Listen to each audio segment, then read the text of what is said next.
everyone. Welcome back to The Breakdown. I'm your host, Sandra Babu-Boateng. Ghana's recently elected Vice President, Jane Nana Opoku-Agyeman, is not playing at all. Today, I'm taking you to the Jubilee House in Accra, Ghana's presidential palace, where a few days ago, the VP addressed a group of students from Harvard Kennedy School and MIT concerning Trump's USAID funding cut. And let's just say she did not mince words for the president. Somebody's asking about the outside world and foreign aid. And I've heard the president of the country you are studying in slashing aid. You see, one of the questions we have now, he hasn't asked himself. How much leaves our continent to his country? He hasn't asked himself that. They think it's just charity. It is not. At the right time, we'll also take action. And it will not be funny. Woof. Today, we're breaking down what Ghana's vice president is saying about Trump's cuts to USAID to Africa, why it matters, how much is actually at stake here, and what it reveals about power, pride, and the politics of so-called charity. We're going to break it down. But before we do, please subscribe to our channel. And if you haven't already done so, please hit the notification bell so you don't miss another critical conversation like the one we're about to have. Okay, so let's give this some context, shall we? What's really going on here? In January 2025, President Trump signed an executive order halting all foreign aid for 90 days. What followed was a sweeping cancellation of contracts from USAID, the U.S. agency responsible for global development. Within weeks, 83% of USAID's foreign aid contracts were terminated, cutting off funding to dozens of countries across Africa. And Ghana? Yes, it was hit very hard, like many other countries. Now, contrary to what some people think, U.S. aid to Africa isn't just about handouts. It supports very real, very tangible programs. In Ghana, the USAID funds are used for, number one, health. Over 86 million goes towards malaria prevention, HIV treatment, and maternal care. Number two, education. About 31 million funds teacher training, school infrastructure, and literacy programs. And number three, agriculture. Another 29 million helps farmers grow, store, and sell food. And number four, governance and economic growth. 18 million goes towards building democratic institutions and policy support. That's over 150 million in total, gone overnight with just one executive order. So when the vice president hears that this funding is being cut, she's not just hearing a budget decision. She's hearing your children, your women, your hospitals, your farmers, not our problem anymore. Now, what is the vice president really saying? Let's go back to her words. You see, one of the questions we have now, he hasn't asked himself. How much leaves our continent to his country? He hasn't asked himself that. They think it's just charity. It is not. At the right time, we'll also take action. And it will not be funny. Now, that's not just a clapback. That's a reframing of the entire aid narrative. Because here's the thing. Africa doesn't just receive, right? Africa gives. Minerals, oil, cocoa, labor, intellectual capital, culture, you name it. Multinational companies extract billions from the continent every year. So when aid gets pulled, it feels less like a rebalancing and more like a double standard. She asks, how much leaves our continent to his country? And she's not wrong to ask this.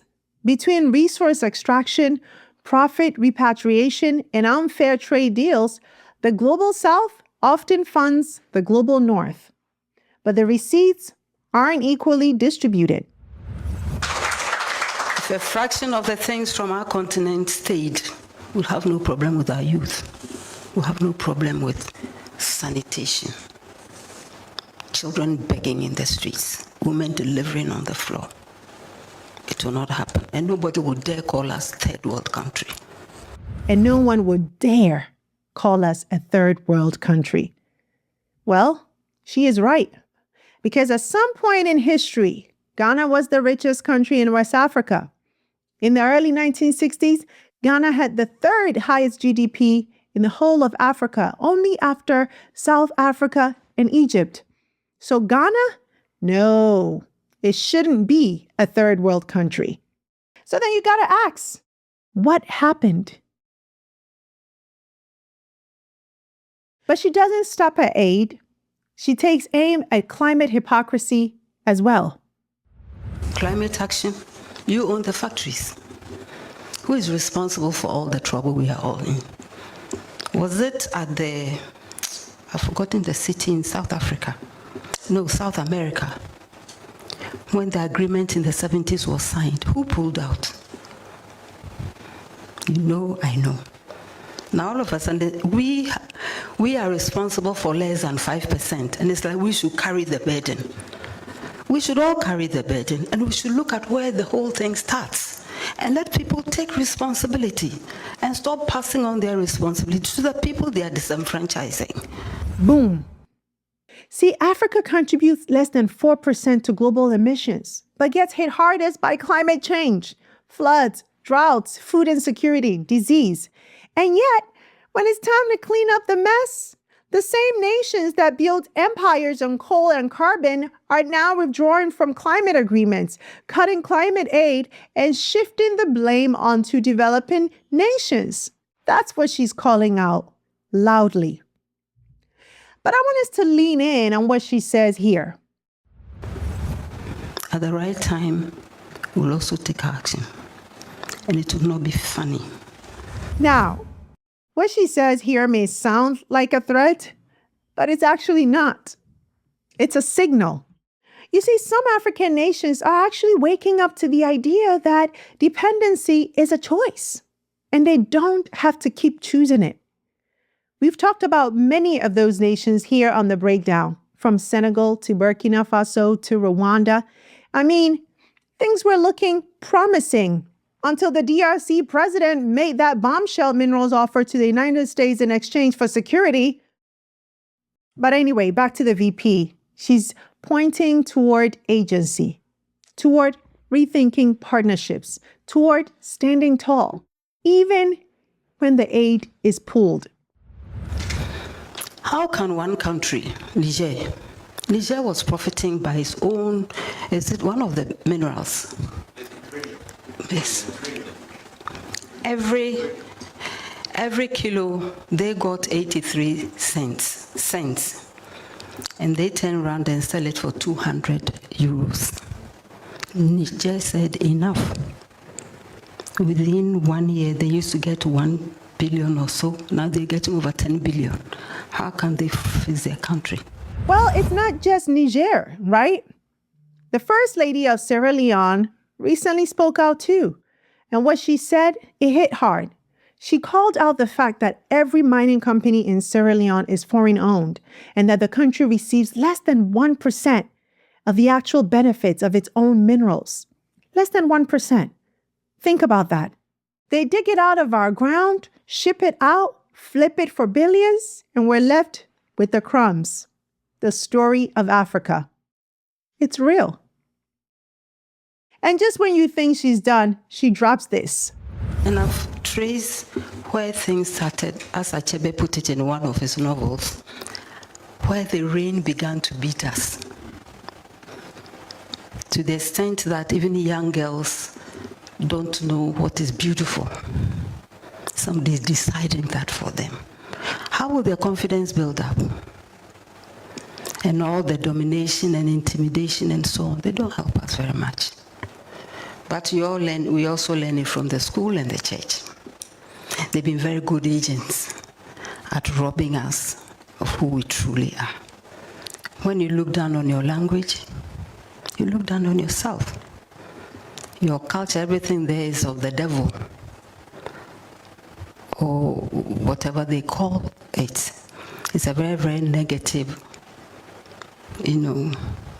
the both connotations are negative, denotations are negative, and that is one area where the two negatives don't become a positive.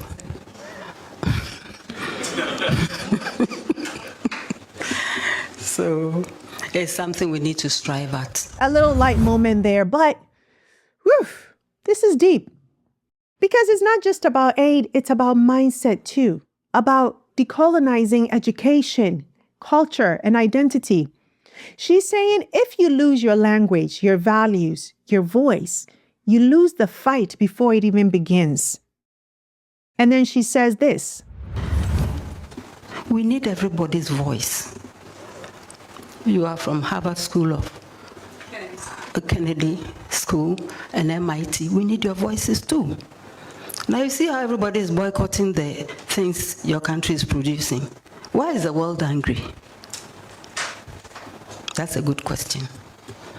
And again, it will take a whole day to interrogate that. So here she's giving these students a lot to think about as they return home. Look at your country. Look at how people are standing against you. Is this your country? Is this what you want? Use your voice. Make a change. And that's powerful. So Vice President Opoku-Agyeman didn't just respond to Trump. She challenged the entire architecture of aid, power, and global inequality. And she's not alone. Across Africa, leaders and citizens are starting to ask, what do we actually get from these partnerships? Who really benefits? And what happens when we stop asking for help and start asking for justice? These are the right questions for us to be asking, because at the end of the day, aid isn't free. It isn't free. Don't get it twisted. There are strings attached. And dignity is priceless. So now I turn it over to you, my people. What do you think about her remarks? Let me know in the comments, and let's have these important, critical conversations. That's it for today's breakdown. If you enjoyed this episode, don't forget to like, share, and subscribe to our channel for more deep dives that you won't get anywhere else. Until next time, take care. Hey you! Thanks so much for watching this episode. I hope you enjoyed it, and if you did, don't forget to subscribe and join the family. Also, visit face2faceafrica.com for your daily news and updates on what's going on within the global Black community so you can stay informed.